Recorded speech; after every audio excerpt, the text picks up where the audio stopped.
Assalamualaikum warahmatullahi wabarakatuh. Perkenalkan, nama saya Fitri Anissa dengan NPM 2408010271 Fakultas Hukum Muhammad Arsyad Al-Banjari, Banjarbaru. Di sini saya akan mempresentasikan keadilan dalam penegakan hukum di Indonesia perspektif filsafat hukum.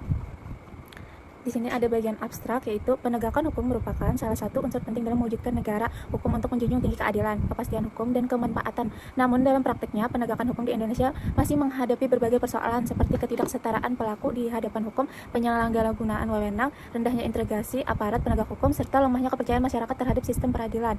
Permasalahan tersebut menunjukkan bahwa hukum belum sepenuhnya mampu menghadirkan keadilan substansif. Penelitian ini bertujuan untuk menganalisis penegakan hukum di Indonesia melalui perspektif filsafat hukum dengan menelaah aspek ontologi, epistemologi, dan aksiologi, yuridis, dan sosiologis. Metode penelitian yang digunakan adalah penelitian hukum normatif dengan pendekatan konseptual, peraturan perundang-undangan, dan pendekatan filsafat hukum melalui studi kepustakaan. Hasil penelitian menunjukkan bahwa penegakan hukum tidak cukup hanya berorientasi pada kepastian hukum, tapi juga harus memperhatikan nilai-nilai moral, keadilan sosial, hak asasi manusia, dan kebutuhan masyarakat. Keadilan dalam penegakan hukum harus dipahami sebagai tujuan utama hukum yang diwujudkan melalui penerapan hukum yang objektif, profesional, dan transparan, dan bebas dari intervensi. Dengan demikian, reformasi sistem hukum dan peningkatan integritas aparat penegakan hukum menjadi syarat penting dalam menciptakan sistem hukum yang berkeadilan sesuai dengan nilai-nilai Pancasila dan konstitusi Indonesia.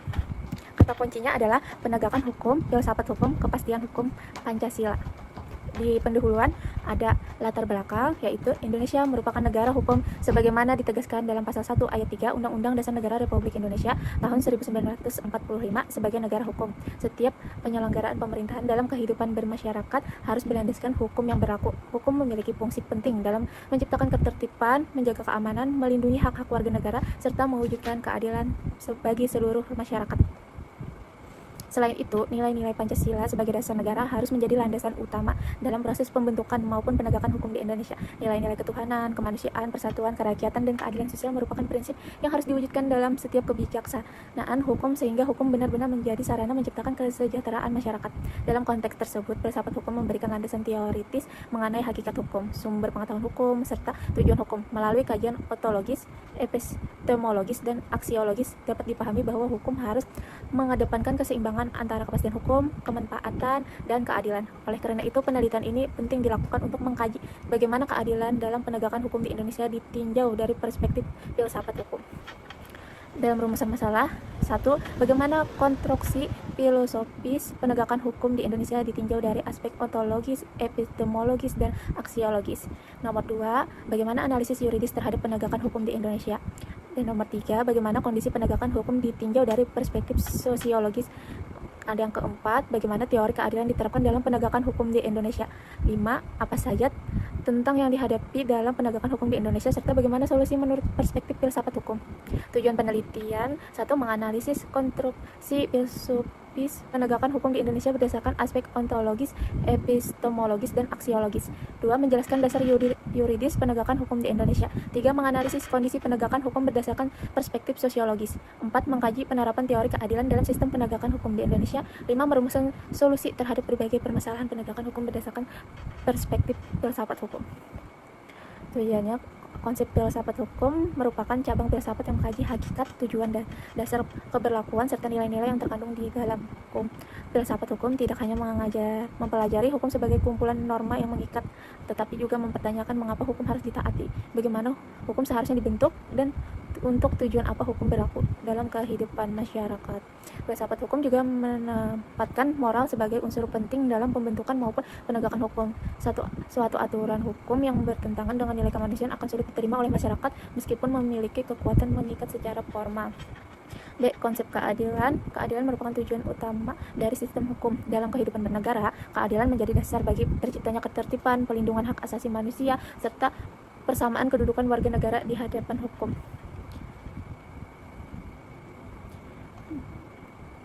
Aristoteles membagi keadilan menjadi dua bentuk, yaitu satu, keadilan distributif, yaitu keadilan yang berkaitan dengan pembagian hak dan kewajiban secara proporsional berdasarkan jasa dan kontribusi seseorang. Dua, keadilan korektif, yaitu keadilan yang bertujuan memperbaiki ketidakadilan akibat pelanggaran hukum melalui pemberian sanksi atau ganti rugi. Yang C, teori penegakan hukum. Penegakan hukum merupakan proses mewujudkan norma hukum menjadi kenyataan dalam kehidupan masyarakat. Penegakan hukum tidak hanya dilakukan oleh aparat penegakan hukum, tetapi juga melibatkan partisipasi masyarakat. Menurut Giorgio Siocanto, berdasarkan penegakan hukum dipengaruhi oleh 5 faktor, yaitu faktor hukum itu sendiri, 2. Faktor aparat penegakan hukum, 3. Faktor sarana dan prasarana faktor masyarakat, 5. Faktor kebudayaan. Kelima faktor tersebut saling berkaitan sehingga kelemahan pada satu faktor akan mempengaruhi efektivitas penegakan hukum secara keseluruhan. D. Penegakan hukum di Indonesia. Indonesia merupakan negara hukum sebagaimana ditegaskan dalam pasal 1 ayat 3 Undang-Undang Dasar Negara Republik Indonesia tahun 1945.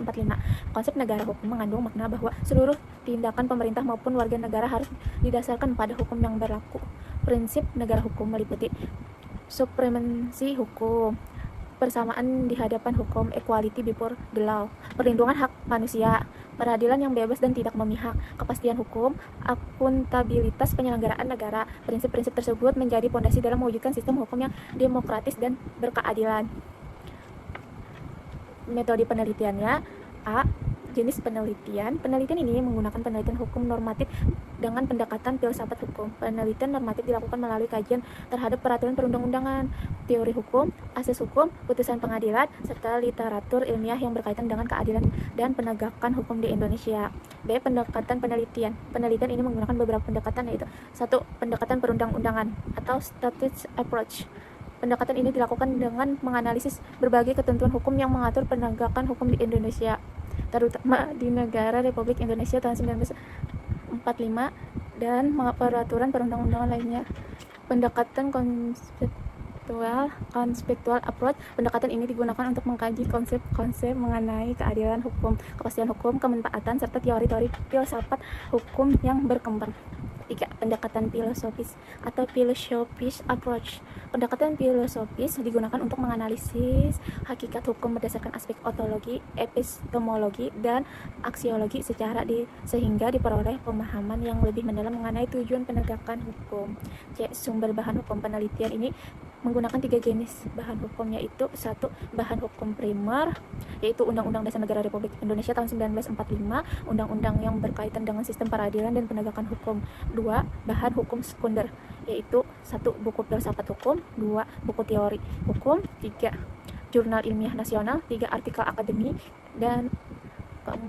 Pendapat para ahli hukum. Ketiga, bahan hukum tersier, 1. Kamus hukum, 2. Kamus Besar Bahasa Indonesia, 3. Ensiklopedia hukum. D. Teknik pengumpulan data. Data diperoleh melalui studi kepustakaan dengan mengumpulkan berbagai sumber ilmiah, beberapa buku, jurnal, peraturan perundang-undangan, hasil penelitian terdahulu, dan dokumen resmi yang berkaitan dengan objek penelitian. E. Teknik analisis data. Analisis dilakukan secara deskriptif kualitatif, yaitu dengan mengurangi berbagai konsep filsafat hukum, teori keadilan, serta ketentuan hukum positif. Keadilan dianalisis secara sistematis untuk memperoleh kesimpulan mengenai penerapan keadilan dan menegakkan hukum di Indonesia. Pembahasannya: konstruksi filosofis penegakan hukum di Indonesia. Filsafat hukum merupakan landasan berpikir dalam memahami hakikat hukum, tujuan hukum, serta hubungan antara hukum dengan nilai-nilai moral dan keadilan. Penegakan hukum tidak hanya dipahami sebagai penerapan perundang-undangan, tetapi juga upaya mewujudkan keadilan bagi masyarakat. Oleh karena itu, konstruksi filosofis menjadi dasar dalam menilai apakah suatu sistem hukum telah berjalan sesuai dengan cita-cita negara hukum. Ada B. Analisis ontologis. Ontologi merupakan cabang filsafat yang membahas hakikat atau esensi suatu objek dalam konteks filsafat hukum. Ontologi mengkaji hakikat hukum, keberadaan hukum, dan alasan mengapa hukum diperlukan dalam kehidupan manusia. Di Indonesia, hakikat hukum tercermin dalam nilai-nilai Pancasila, dasar negara. Keseluruhan peraturan perundang-undangan harusnya berlandaskan nilai ketuhanan, kemanusiaan, persatuan, kerakyatan, dan keadilan sosial. Dengan demikian, hukum Indonesia memiliki karakter yang tidak hanya bersifat legistik, tetapi juga mengandung nilai moral, dan kemanusiaan. Namun demikian, realitas menunjukkan bahwa dalam praktik penegakan hukum seringkali terjadi ketidaksesuaian antara hakikat hukum dengan pelaksananya. Masih terdapat diskriminal hukum, penyalahgunaan wewenang, praktik korupsi, dan ketidakadilan yang melibatkan hukum kehilangan legitimitas di mata masyarakat. Oleh karena itu, secara ontologis, penegakan hukum harus dikembalikan kepada hakikatnya sebagai sarana untuk melindungi masyarakat dan mewujudkan keadilan, bukan hanya sekadar prosedur formal. Ada C. Analisis epistemologis. Epistemologi merupakan cabang filsafat yang membahas sumber, metode, dan validitas pengetahuan. Dalam filsafat hukum, epistemologis berkaitan dengan bagaimana pengetahuan mengenai hukum diperoleh, dikembangkan oleh penerapan dan praktik. Pengetahuan hukum bersumber dari berbagai instrumen antara lain peraturan perundang-undangan, keputusan pengadilan, doktrin para ahli hukum, jurisprudensi, nilai-nilai dalam kehidupan, nilai-nilai yang hidup dalam masyarakat atau bisa disebut dengan living law. Penegakan hukum tidak hanya berpedoman pada bunyi undang-undang, aparat penegak hukum juga harus memahami tujuan bentuknya suatu aturan serta kondisi sosial yang melatar belakangi. Dengan demikian, hukum dapat diterapkan secara tepat sesuai dengan rasa keadilan masyarakat.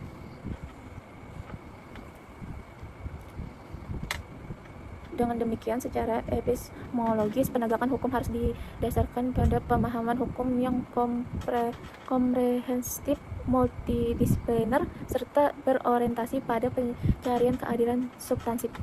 D. Analisis aksiologis. Aksiologis merupakan cabang filsafat yang membahas nilai dan tujuan dalam filsafat hukum. Aksiologis menjelaskan mengapa hukum dibentuk dan nilai apa yang hendaknya diwujudkan melalui penegakan hukum. Secara umum, tujuan hukum adalah menciptakan keadilan, kepastian hukum, dan kemanfaatan bagi masyarakat. Ketiga tujuan tersebut harus berjalan secara keseimbangan agar hukum berfungsi secara efektif. Efektif aksiologi merupakan menurut aparat penegak hukum agar tidak hanya menjadi pelaksana undang-undang tetapi juga menjadi penjaga nilai-nilai keadilan, moralitas, dan kemanusiaan. Setiap putusan hukum harus mempertimbangkan dampaknya terhadap masyarakat serta mampu memberikan rasa keadilan bagi para pihak. Melalui pendekatan aksiologis, penegak hukum diharapkan tidak hanya menghasilkan putusan yang sah secara yuridis tetapi juga putusan yang bermoral, keadilan, dan memberikan manfaat bagi masyarakat luas. Apa saja sih tantangan penegakan hukum di Indonesia? 1. Itu rendahnya integritas aparat penegak hukum. 2. Ketidaksetaraan di hadapan hukum. 3. Tumpang tindih peraturan perundang-undangan. 4. Rendahnya kesadaran hukum masyarakat. 5. Perkembangan teknologi. Solusi dalam perspektif filsafat hukum. Berdasarkan kajian filsafat hukum, terdapat beberapa upaya yang dapat dilakukan untuk meningkatkan kualitas penegakan hukum di Indonesia. 1. Mengutamakan nilai keadilan. 2. Reformasi sistem hukum. 3. Peningkatan integritas aparat. 4. Peningkatan kesadaran hukum. 5. Menguatkan nilai-nilai Pancasila. Kesimpulannya, berdasarkan hasil pembahasan dapat disimpulkan bahwa penegakan hukum di Indonesia harus dipahami tidak hanya sebagai penerapan moral hukum secara formal, tetapi juga sebagai proses mewujudkan keadilan yang berdasarkan nilai moral kemanusiaan dan Pancasila. Dari perspektif ontologis, hukum merupakan sarana untuk menciptakan ketertiban, perlindungan, dan keadilan dalam kehidupan masyarakat. Dari perspektif epistemologis, pengetahuan hukum diperoleh melalui peraturan perundang-undangan, doktrin, jurisprudensi, nilai-nilai yang hidup dalam masyarakat, serta perkembangan ilmu hukum. Dari perspektif aksiologis, tujuan utama hukum adalah mewujudkan keadilan, kepastian hukum, dan kemanfaatan secara seimbang. Secara yuridis, Indonesia telah memiliki landasan konstitusional yang kuat sebagai negara hukum. Namun, secara sosiologis masih terdapat berbagai kendala seperti rendahnya integritas aparat, ketimpangan akses terhadap keadilan, rendahnya kesadaran hukum masyarakat, serta perkembangan teknologi yang memunculkan berbagai bentuk kejahatan baru. Dengan demikian, penegakan hukum di Indonesia memerlukan pembaruan yang berorientasi pada keadilan substansif, penguatan moral aparat penegakan hukum, reformasi sistem hukum, dan meningkatkan budaya hukum masyarakat agar tujuan negara hukum sebagaimana diamanatkan dalam Undang-Undang Dasar 1945 dapat terwujud. Sarannya, 1. Pemerintah perlu melakukan reformasi